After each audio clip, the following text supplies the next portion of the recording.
Após o almoço, aqui tomando meu café, vi a seguinte notícia: um cartel multinacional. Um gigantesco escândalo de cartel envolvendo pelo menos 58 multinacionais ativas no Brasil está prestes a explodir no CAD. Nos últimos meses, 5 companhias, Bayer, Monsanto, General Mills, Dow Brasil, 3M do Brasil e IBM Brasil, fecharam acordos para confessar crimes. As multas, em caso de condenação, chegam a 20% do faturamento bruto das companhias. RH do crime.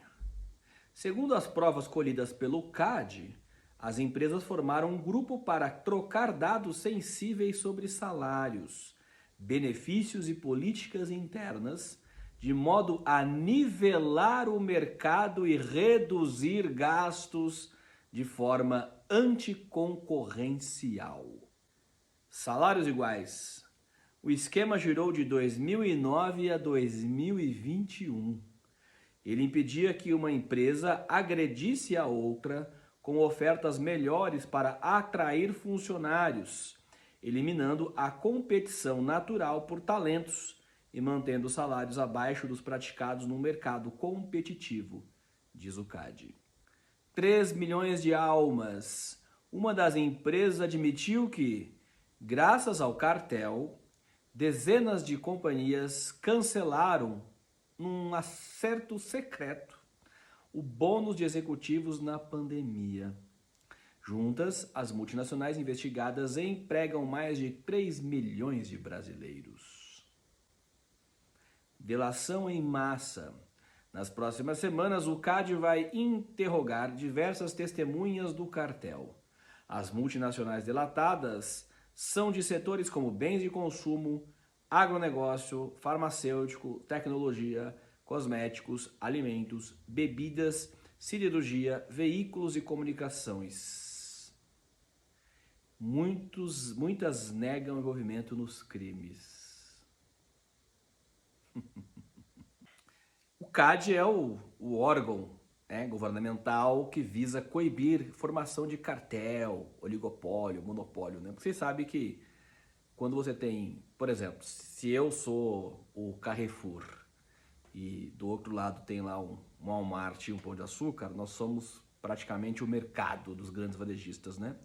Se eu, Carrefour, combinar com o Pão de Açúcar e combinar com o Walmart, por exemplo, que nós vamos pagar no máximo X mil reais para cada colaborador, quem vai atuar nesse mercado vai receber exatamente esse valor.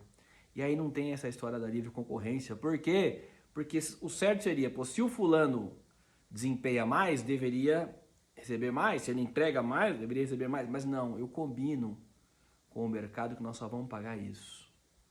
Então as nossas margens, elas aumentam, porque eu tenho menos custo e mais valor de venda, então mais margem, sobra mais lucro.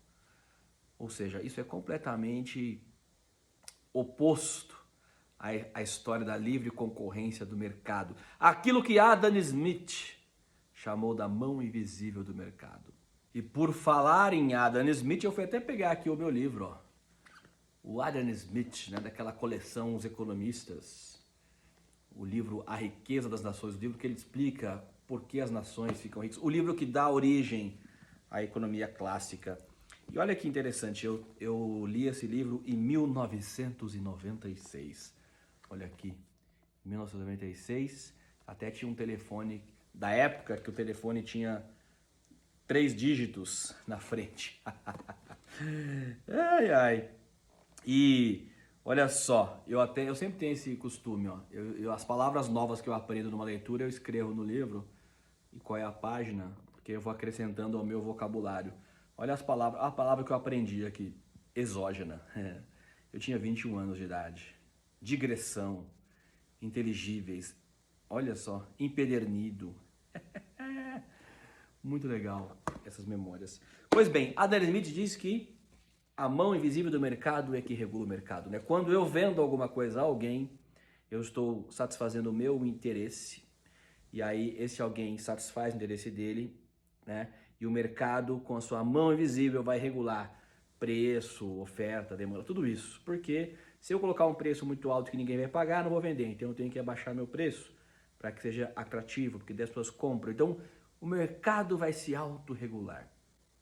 Isso era o que eu acreditava, né, aos 20 anos de idade na faculdade. Isso é o que eu acreditava, a mão invisível do mercado. Hoje, aos 50 anos, não acredito mais na mão invisível do mercado. Por isso, inclusive, eu escrevi o meu livro Finanças Comportamentais, Desejos, Tentações e Felicidade.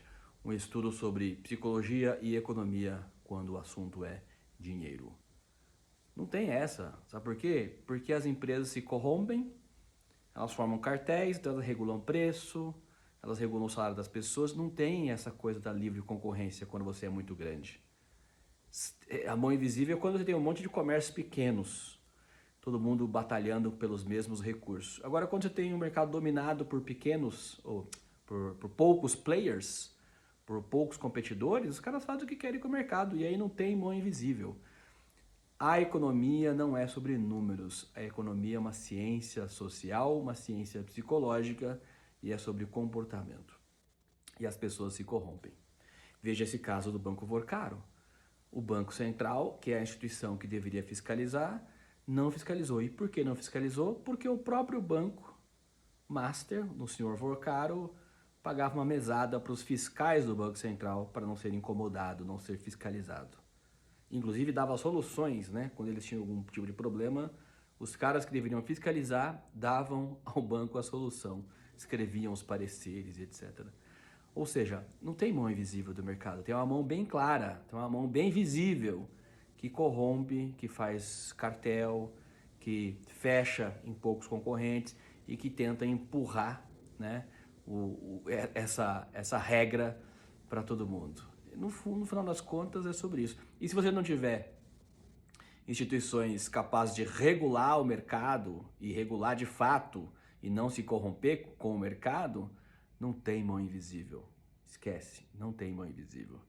Por isso você precisa ler Finanças Comportamentais, Desejos, Tentações e Felicidade. Fica a dica aí para você. Quanto mais eu estudo psicologia, mais eu entendo economia, mais eu entendo sobre comportamento nas empresas e das empresas. É isso.